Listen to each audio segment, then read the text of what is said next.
From Veronica. Dear Andrew, I have been a Christian since I was very young, but I really struggle with fear of death. I've always been hyper aware of my mortality, even at age 6, and concerned with issues of spirituality and morality. But it doesn't seem to make a difference. When I read my Bible frequently, I struggle. And when I'm distant from God, I struggle. I'm frustrated, tired, and I'm afraid. I also feel guilty. How can I share Christ with others when I'm struggling so myself? Thank you for your time. Veronica. Okay, that's, I'm really sorry to tell you that, to hear that, Veronica. Here's what I can tell you.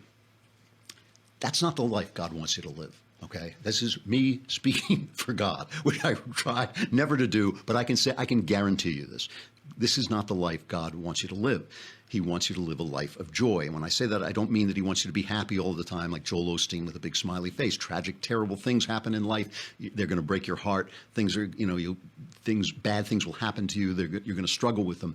When I talk about joy, what I mean is what Jesus called life in abundance, living in abundance, which means the only thing I know how to compare it to is if you're watching a movie and something terribly sad happens, it breaks your heart. You're thinking, oh, this is terrible. You're sobbing, you're weeping. Then you come out and think, gee, that was a great movie. That was a great movie, Your attitude toward life with God should be joyful in that sense, that even during the hard times, you're steering toward your North Star, which is Christ, and that you are on your way to something that is overall good, that God will turn the overall picture to something good, even if it is in the afterlife. So here's what I want to say.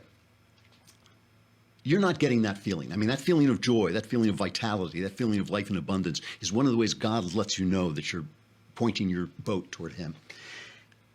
I want you to consider the idea that maybe the God that you're worshiping, you haven't quite gotten a clear picture of who he is and how he feels about you. This happens to all of us. This is a lifetime journey to try and separate God from what we've been told about God, from what people are saying we should believe about God, from images that we get from our father and our mother that may be harmful and difficult. Okay, you have to clear, there's a lot of debris between you and God, a lot of debris between you and God. And I deal with this every day. We all deal with it every day. The thing is to push that away and get to the God who wants you to have joy, who forgives you, who loves you so much. I mean, he's crazy about you, Veronica. He just thinks this was one of his great days when he made you, okay? This is what he thinks is wonderful. He even died for you to have that joy in life. So if you are having this problem, you might want to go and seek help from a counselor. You might want to go to a counselor and find out what it is that is, because